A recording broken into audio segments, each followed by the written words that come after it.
여러분은 항상 집안 이곳을 살피는 버릇을 가지도록 하세요. 불행이 생기는 가정에는 어김없이 있는 것이 바로 이것이며, 또 불행이 생길 집에는 무조건 이것이 엉망이 되어 있다는 것입니다. 우선 영상을 시청하시기 전에 좋아요, 구독, 알림을 부탁드립니다. 제가 이 영상을 제작하는데 큰 힘이 되는 것은 물론이고, 다음번 영상들도 여러분들이 편안하게 받아보실 수가 있을 것입니다. 여러분 반갑습니다. 도도입니다. 여러분, 풍수 인테리어는 과거 명당의 요건을 집안으로 옮기자는 이론이고, 이를 통해서 집안에 흐르는 기의 흐름을 좋게 하자는 이론입니다. 이를 학문의 범주에서 볼 때는 집안의 천기와 지기, 그리고 사람의 기운이 얼마나 균형을 맞도록 만드냐가 요건이라는 것입니다. 먼저 천기는 자연의 기운이 얼마나 집안에 잘 들어오고 있는가를 보여주는 것입니다. 바로 환기인 것이죠.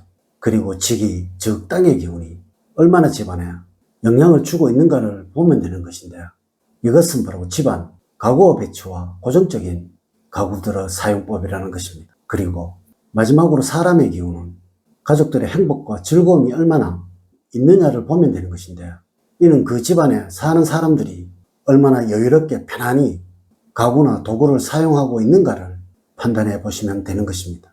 자, 지금부터 시작해 보겠습니다. 첫 번째, 냉장고 위나 장롱 위를 보십시오.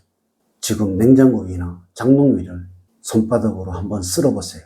분명 손바닥이 아주 더러워질 것입니다. 물론 이 정도로는 그 집에 불행이 생길 것이다 라고 말할 수는 없습니다. 다만 그 집안에 번영의 기운은 크게 없을 것이다, 뭔가 알 수 없는 막힘은 있을 것이다 라고 말씀을 드릴 수 있을 거예요. 하지만 정말 중요한 것, 이 위에 버려야 할 것, 빈 박스나 고장난 것들을 올려두시는 분들이 있으신데, 이것만은 절대 하지 않으셔야 합니다. 이것은 기의 흐름상 탁해진 기가 머물다가 다시 순환을 시작하는 곳인데, 만일 앞서와 같이 이러한 것들이 있게 된다면 탁해진 기가 아닌 사기, 즉 죽음의 기운이 순환을 하게 되기에 어느 집이든 불행한 일이 생겨날 수밖에 없게 된다는 것입니다. 이것 두 가지는 무조건 신경을 쓰시도록 하세요.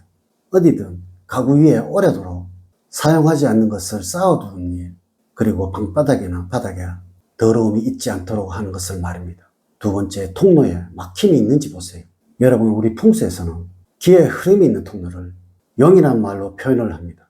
일반적으로는 산의 능선이 용이 되며, 이것들에서는 사람들이 다니는 길이 만들어지게 되는 것입니다. 이것이 바로 여러분들의 가정에서는 사람이 다니는 곳, 즉 통로가 되는 것입니다. 여러분, 용이 불안하면 반드시 흉당이 생기고, 이 흉당으로 인해서 그것 주변은 큰 불행이 생기게 된다고 풍수에서는 말을 하고 있다는 것입니다. 어떤 일이 있어도 집안 통로에는 무엇이든 두지 말아야 하며, 특히 허리 아래로는 통행에 불편이 생기지 않도록 하는 것은 무엇이든 있어서는 안 되는 것입니다. 여러분, 불행이 없는 가정을 만들고 싶다면 먼저 통로를 정확히 확보를 하세요. 그리고 그것은 늘 단정하게 청결하게 하십시오. 그리하면 불행은 생겨나지 않게 됩니다. 세 번째, 생기가 죽고 있는지 한번 살펴보십시오. 풍수에서는 이런 말을 하고 있습니다. 집안이 몰락하려면 제일 먼저 집안에 생기가 사라지고, 사람이 몰락하려면 제일 먼저 의지가 사라지게 된다고 말입니다. 집안에서 생기가 바로 살아있는 것, 생명이 있는 것이며, 다음으로는 집안에 있는 물건들이 제대로 사용이 되고 있는 것을 말을 하는 것입니다. 여러분, 혹시 식물이 있으시다면 그 식물이 잘 살고 있는지를 꼭 살펴보시고, 그리고 사용을 하지 않는 물건들이 버젓이 자리를 많이 차지하고 있는지 않는지 꼭 살펴보세요. 하나를 두시더라도 꼭 필요한 사용하는 물건을 두시는 습관을 가지십시오. 물론 옷들도 청소 도구들도 그 외의 물건들도 사용을 하지 않는 것은 꼭 정리를 하십시오. 네 번째, 우리 집이 중심이 맞는 집인지를 보십시오. 풍수에서 가장 흉한 집은 중심이 맞지 않는 집이라고 말을 하고 있습니다. 집 가운데 서서 좌우를 한번 살펴보십시오. 혹시 한쪽으로 모든 가구나 생활용품들이 몰려 있지는 않는가요? 한쪽은 텅 비어 있는데 한쪽은 꽉 차 있지는 않는가요? 풍수에서는 원형의 집과 사각형의 집을 가장 좋은 가옥의 형태라고 말을 하며, 또 긴 집의 형태를 그리 좋지 않는 집이라고 말을 하는 것입니다. 집의 중심이 치우칠 우려가 아주 많기에 그러한 것입니다. 여러분 무엇이든 항상 넓게 사용을 하시고 골고루 두고 사용하시는 습관을 가지세요. 절대 어디든 혼잡한 상태가 되도록 하지 마시라는 것입니다. 다섯 번째, 밝고 어두움의 법칙이 맞는지를 살펴보세요. 풍수에서는 두 가지의 기본 원칙이 있는데 우선 하나는 곡선의 원칙이며 하나는 밝고 어두움의 원칙입니다.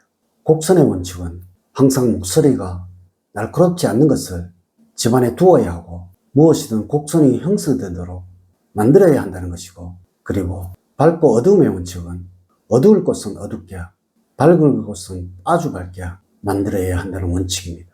여러분 우선 이 두 가지만 꼭 신경을 쓰시도록 하세요.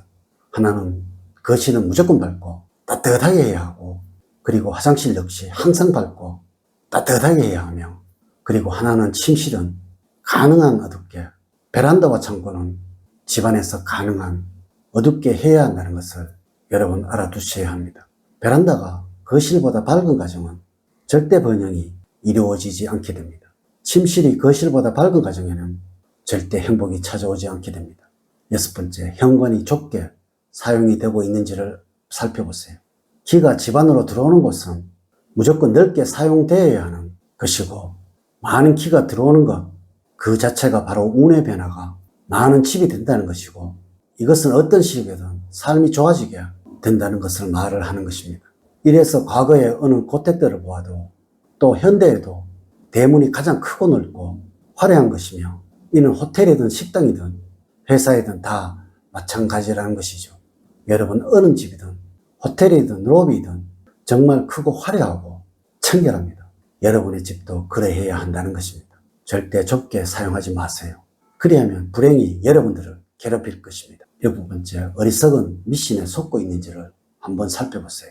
집에 절대 귀신을 부르는 것을 두지 마세요. 이 미신을 집안에 둔다는 것 자체가 바로 불행을 부르는 행동이라는 것입니다. 간혹 집안에 동전을 두라느니 소금 단지를 두라느니 하는 사람들이 있는데요.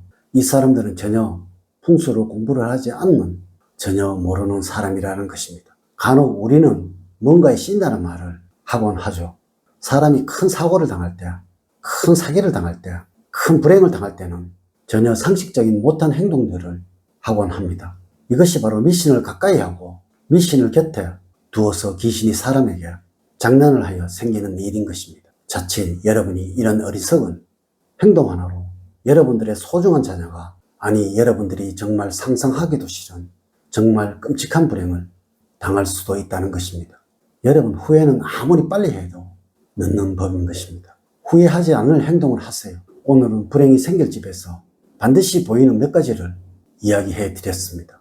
오늘 알려드리는 이야기들을 여러분들 꼭 명심하시기를 부탁을 드리면서 이야기를 마치도록 하겠습니다.